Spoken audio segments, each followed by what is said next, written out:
Gita LLB ধারাবাহিকের আজকের পর্বে দেখা যায় কাব্যি আর কৃপানকে একটি বেনারসি শাড়ি দিয়ে বলে তাড়াতাড়ি বিয়েটা সেরে শহর ছেড়ে বিদেশে চলে যা। এই কথা বলেই কাব্যি আর কিরণকান্তি সেই জায়গা থেকে বেরিয়ে যায়। এদিকে গীতা অঙ্কিতকে ফোন করে বলে, তুমি নিজের বউকে বাপের বাড়ি ফেলে দায়িত্ব এড়িয়ে যাচ্ছ, এটা কিন্তু ঠিক করছো না। গীতার ধিক্কারের সামনে অঙ্কিত কিছু না বলে চুপ করে থাকে।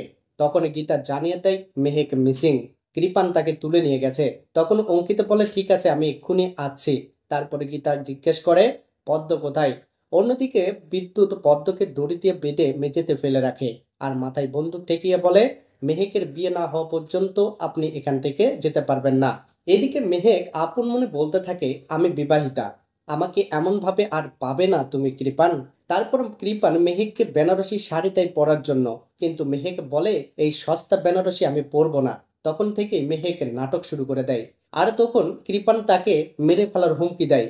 মেহেক বলে, যদি আমায় এতই ভালোবাসো তাহলে ভালো একটা বেনারসি শাড়ি আর গয়না এনে দাও, তাহলেই আমি তোমার সঙ্গে লন্ডনে চলে যাব, স্বপ্নের জীবন যাপন শুরু করব।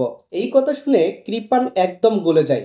মেহেক আরো বলে, তোমাকে ছেড়ে আমি এমন একজনকে বিয়ে করেছি যে আমার খোঁজই নেয় না। তখন কৃপান বলে, তুমি আর কি কি চাও?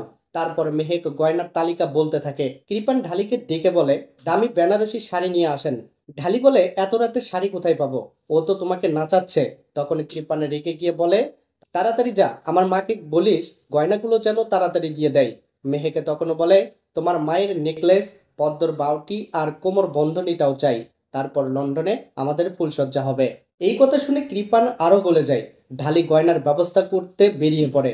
মেহেক আপন মনে ভাবে, যদি ঢালিকে পুলিশে দেখে ফেলে তাহলেই গীতা বৌদি আমাকে খুঁজে পাবে। মেঘ আরো বলে, লন্ডন নয়, তোমাকে কলকাতাতেই পিটাবো কৃপান।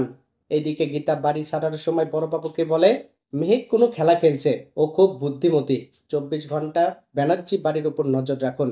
তারপর রতি কিরণকান্তিকে ফোন করে জানায়, গীতারা চলে গেছে, এবার তোমরা বাড়ি ফিরে এসো। এদিকে কৃপান মেহেকের জন্য এক্সপেন্সিভ শাড়ি নিয়ে আসে, কিন্তু মেহেক আবার নাটক শুরু করে দেয়। কৃপান বলে, আর ড্রামা নয়। তখন বিদ্যুৎ বলে, মেয়েটা খুব চালু। কৃপান তখন বিদ্যুৎকে চুপ করতে বলে। মেহেকে বলে, এই শাড়ির সঙ্গে ম্যাচিং ব্লাউজ আনো আর গয়নাও আনো। মেহেকে তখন এমন এমন দাবি জানাতে থাকে যাতে কৃপানের মাথা খারাপ হয়ে যায়। সর্বশেষে মেহেকে নিতম্বর আর নিতনের কথা বললে ঢালি বলে, তা আমি সাজাবো নাকি নিতম্বর?